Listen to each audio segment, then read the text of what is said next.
Hare Krishna. I am Radhika Pyari Devidasi, and this is the continuation of the Mahabharat series retold by Krishna Dharma Prabhu. Chapter 5. The Martial Exhibition. Among Drona's pupils, Bhima and Duryodhana, deadly rivals, both became matchless in mace fighting. Yudhishthira was the greatest spearman and chariot fighter.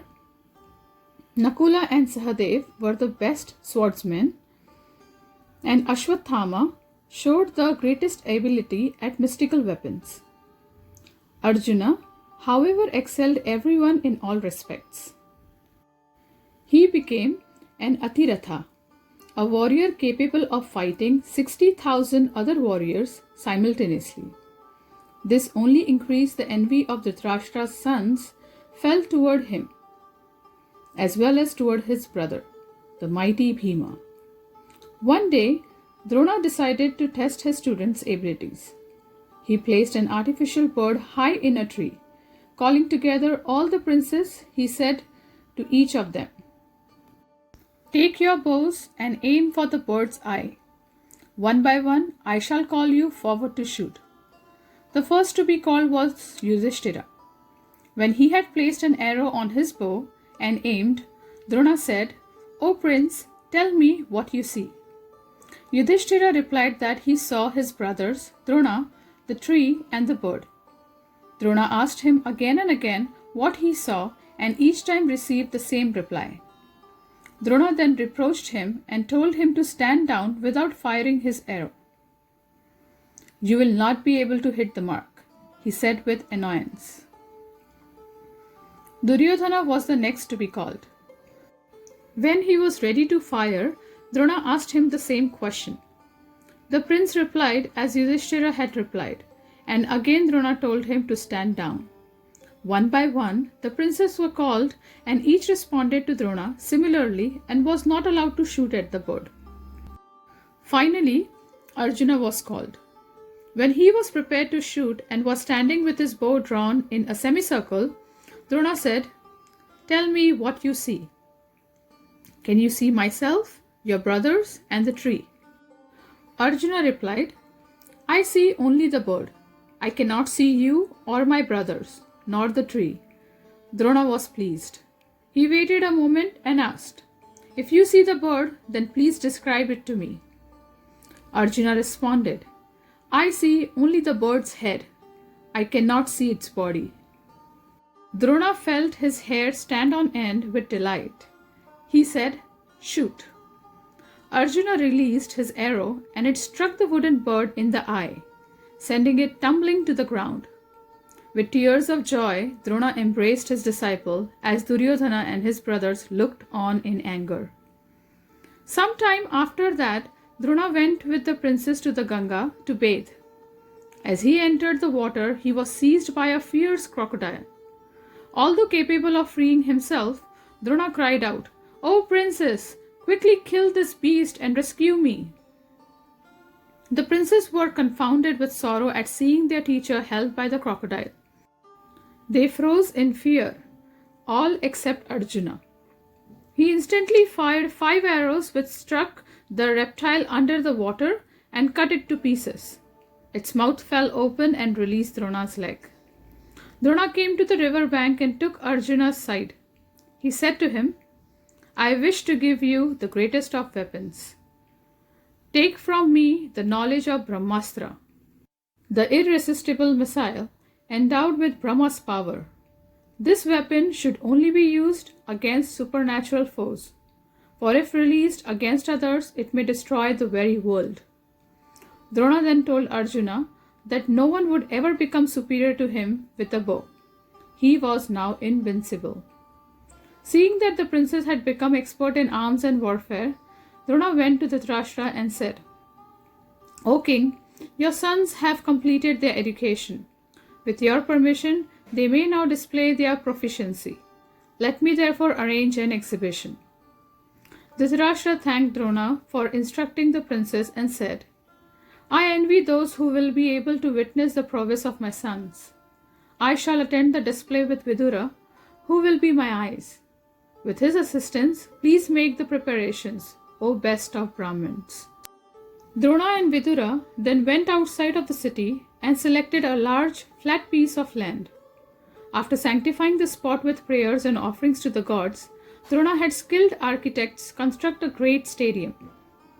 It had a vast central area and platforms rising on all four sides. Wealthy merchants sponsored the installation of thousands of beautiful seats carved from wood and inlaid with ivory and pearls. Rows of golden thrones encrusted with corals and gems were built on the royal platform. The stadium's sides reached up to the sky and were adorned with tall white flagstaffs bearing colored pennants that fluttered in the breeze. On an auspicious day determined by the royal astrologers, the citizens entered the stadium eager to see the princes display their power. Bhishma and Vidura, leading Dhritarashtra by the arm, walked at the head of the procession.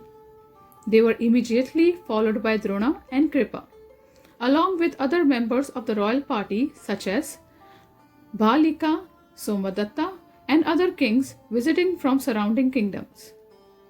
The royal ladies came out of the city dressed in dazzling robes and ornaments, accompanied by numerous maids in waiting.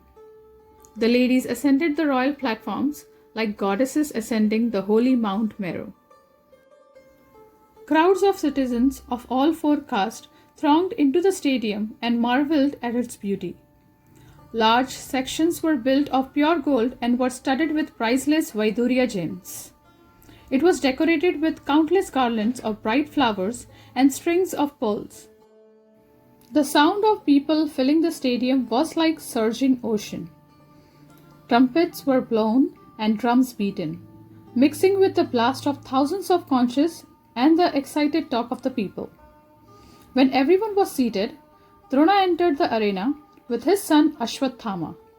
He wore white robes and white garlands, and his body was smeared white with sandalwood paste. His hair and beard were also white, and with his powerful son he looked like the moon accompanied by Mars. The noise of the crowd subsided as Drona entered. Drona then had a large number of Brahmins perform auspicious rites in the arena. The mantras echoed around the stadium. Expert musicians simultaneously played their instruments, creating a sound that pleased and calmed the audience, who sat in expectation. The princes then entered the arena, headed by Yudhishthira and strutting like proud and mighty lions. They were clad in brilliant armors and equipped with every kind of weapon. Drona ordered them to show off their different skills. Beginning with Yudhishthira, the princes stepped forward one by one. They mounted swift horses and rode them expertly, wheeling about the arena and hitting both still and moving targets with arrows engraved with their respective names. Thousands of arrows sped in all directions, and some of the citizens ducked in fear. Others were fearless, their eyes wide with wonder. Sounds of excellent, well done resounded through the stadium. The princes' weaponry skills, horseback riding, and chariot driving were breathtaking. After displaying all these skills, they pulled out their gleaming blue swords and rushed shouting at one another. They thrust and parried, adroitly dodging each other's attacks. The people saw with delight the grace, speed, and strength of all the princes. Drona then had Bhima and Duryodhan step forward to display mace fighting. The two heroes glared at each other and bellowed like furious bulls. Holding aloft massive iron maces, they circled, each with his gaze fixed on the other. As Vidura described the scene to Dhritarashtra and Kunti to Gandhari, the two princes aimed terrific blows at each other. Their maces collided with thunderous crashes, sending showers of sparks into the air. The crowd became divided. Some supported Bhima, while others supported Duryodhana. Shouts of "Behold the mighty Bhima" and "Just see the powerful Duryodhana" filled the stadium. Drona realized that the fight was becoming too earnest, and he also saw that the people were becoming too excited. He told his son to step between the roaring rivals and stop them. Ashwathama obeyed his father and, moving quickly forward, managed to separate the two princes. When Bhima and Duryodhana had stood down, still glaring at each other, Drona stepped into the middle of the arena. He stopped the musicians and spoke in a voice that resounded like thunder. Behold now Arjuna's ability. He is dearer to me than my own son. This son of Indra is incomparable at every kind of martial skill. As Drona spoke, Arjuna entered the arena. Clad in golden armor with a large golden quiver of arrows on his back, the lustrous prince appeared like a cloud, reflecting the rays of evening sun and illumined by a rainbow and flashes of lightning. The invincible prince walked with the gait of a lion, and as he glanced about the arena, he terrified all those upon whom his eyes fell. A cry of joy went up from the audience. People blew conches and played musical instruments. This handsome youth is Kunti's third son, and he is the best of all virtuous men and the most powerful. Some people said he is the son of the mighty Indra and the best protector of the Kuru race. Others added. All kinds of praises were heard from the crowd. Hearing these, Kunti felt milk flow from her breast, and along with her tears, it drenched her bosom. Dhritarashtra asked Vidura why the people were shouting so joyously. When Vidura told him that it was because Arjuna had appeared, Dhritarashtra said, How blessed I am by Kunti's 3 sons. They are like 3 sacrificial fires, and Kunti is like the sacred fuel. But Dhritarashtra burned secretly within himself. Why had the people not cheered his own sons in this way? Was not Duryodhana Arjuna's equal? If only he could see what was happening. Vidura described the scene to the blind king. Arjuna displayed one celestial weapon after another. With the Agneya weapon, he produced fire.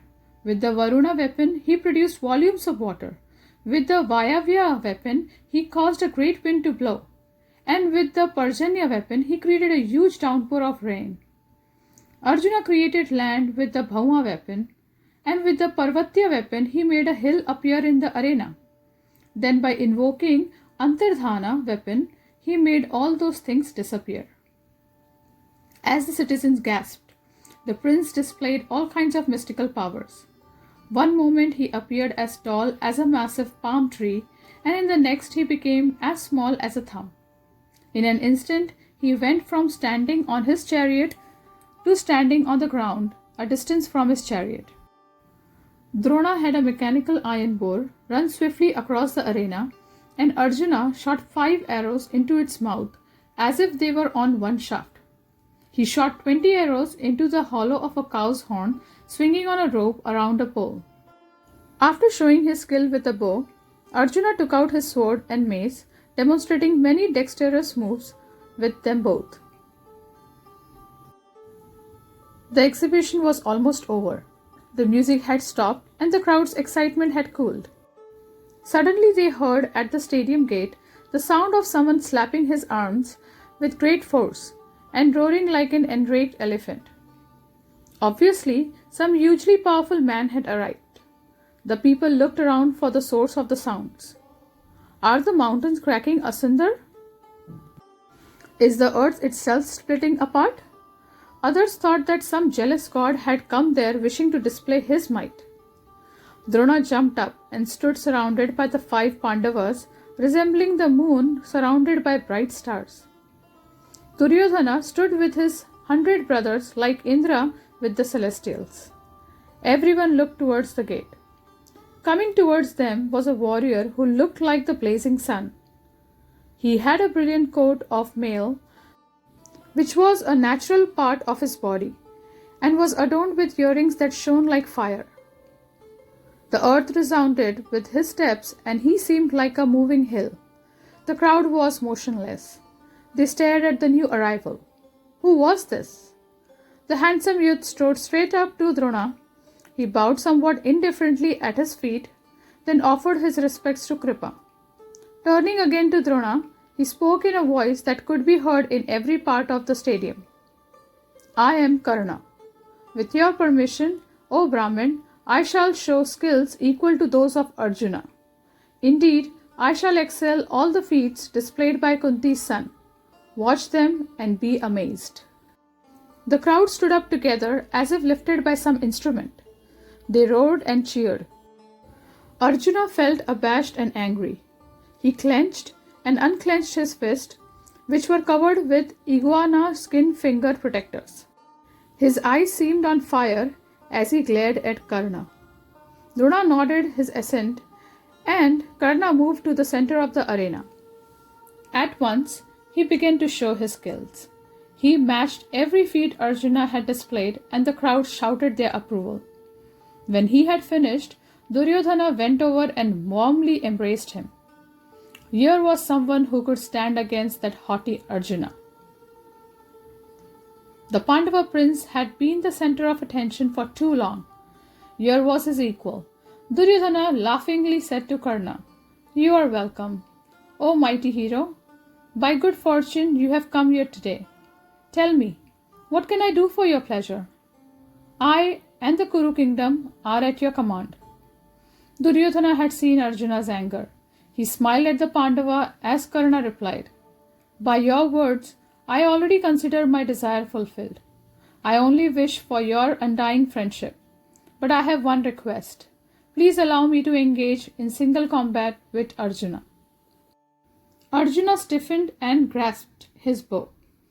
The minute he had seen the obviously arrogant Karna, he had felt an intense rivalry.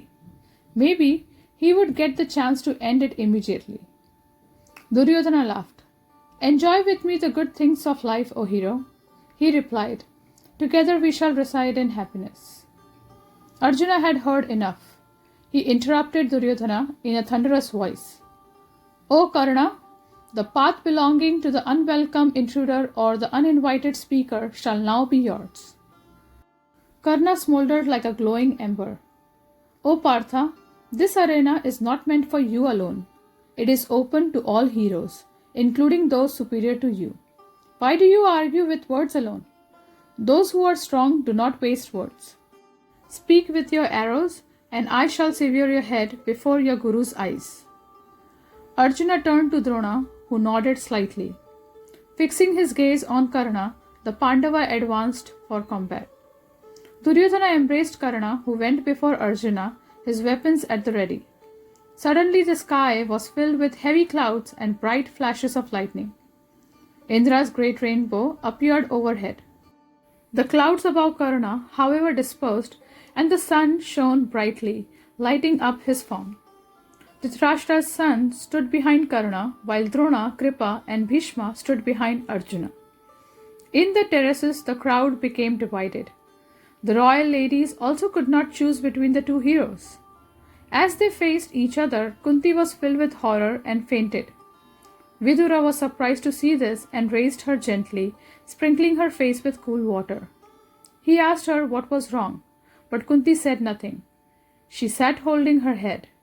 How could she tell anyone the secret she had kept hidden for so long? Seized by fear, she looked at the arena and, feeling helpless, prayed silently. Just as the two warriors were about to duel, Kripa, who knew all the rules of combat, stepped forward and asked, "This son of Pandu is the child of Kunti and a descendant of the royal Kuru race. Let us hear from his opponent what is his lineage and race. Once he knows this, Partha may decide whether or not to fight." Kripa looked at Karna. Duels were fought only among equals. Karna blushed and said nothing. It was clear that he was not from a royal line. Seeing his discomfiture, Duryodhana spoke out. "Nobility does not depend upon birth. Those who are heroes and leaders of soldiers may also claim nobility, even if not born in royal line. But if Arjuna will duel only with another king, then I shall immediately give Karna a kingdom." Without delay, Duryodhana arranged for a ceremony right there in the arena. He sent someone to fetch sanctified water and sprinkled it upon Karna's head. "You shall become the king of Anga." The crowd cheered as Brahmins chanted the appropriate mantras and offered Karna rice, flowers, and holy water. Karna sat upon a golden seat and was fanned with yak-tail whisks. He was deeply moved by Duryodhana's gesture of friendship and said in a choked voice, "What can I ever do to repay you, O king? I shall always be at your command." Duryodhana replied, "Your friendship alone is all that I desire." The two men embraced each other, and the citizens became even more excited. Then, just as the duel between Karna and Arjuna seemed about to commence, another man suddenly ran into the arena. He was trembling with age and supported himself on a staff. Perspiring and with his cloth hanging loosely from his body, he moved quickly towards Karna.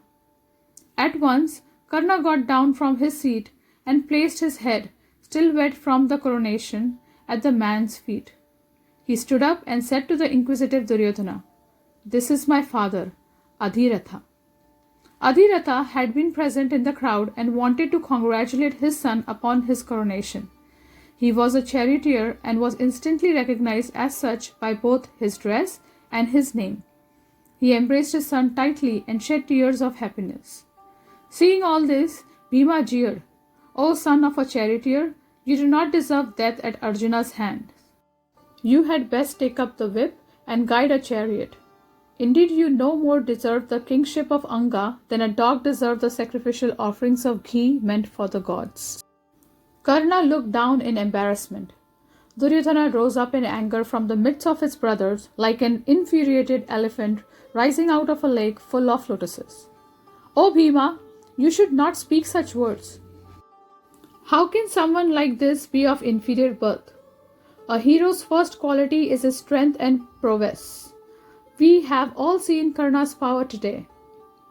Duryodhana then named different gods and heroes whose births had been unusual. Drona himself was said to be born from a pot, Kripa from a piece of heath, and the great god Kartikeya from a clump of reeds. Even the Pandavas' birth was mysterious. Can a deer bring forth a lion? Look at this man, his natural coat of armor, and his marks of auspiciousness. I do not consider him to be a charioteer at all. Duryodhana gazed defiantly at the Pandavas. If anyone dislikes my having crowned Karna, then let him step forward and bend his bow in combat.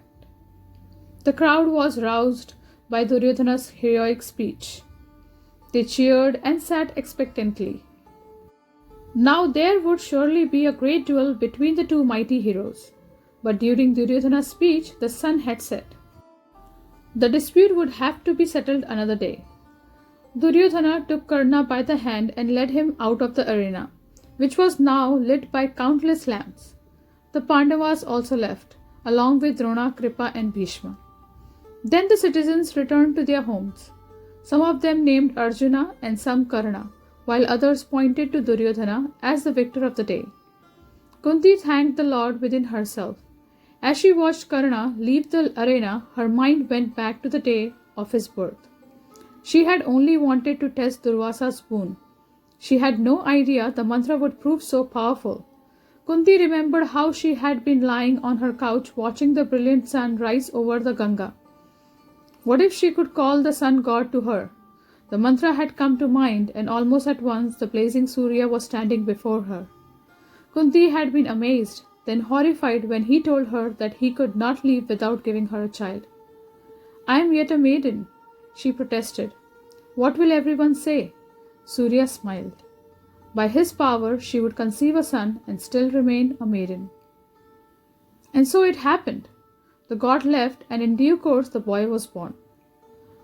Kunti had marveled at the baby's natural golden armor and earrings, the same armor and earrings she had seen on Karna as he marched into the arena. She recalled how that armor had shone in the morning sun as the boy floated away in his basket on the river. Kunti wept again as she recalled how she could not tell anyone she had given birth and how, blinded by tears, she had pushed the baby out into the flowing river. Adhiratha must have found the basket and raised her son. As Karna strode off with Duryodhana, Kunti led Gandhari back to the palace. Thus ends the 5th chapter of the Mahabharat series, The Martial Exhibition. Thank you very much. Hare Krishna.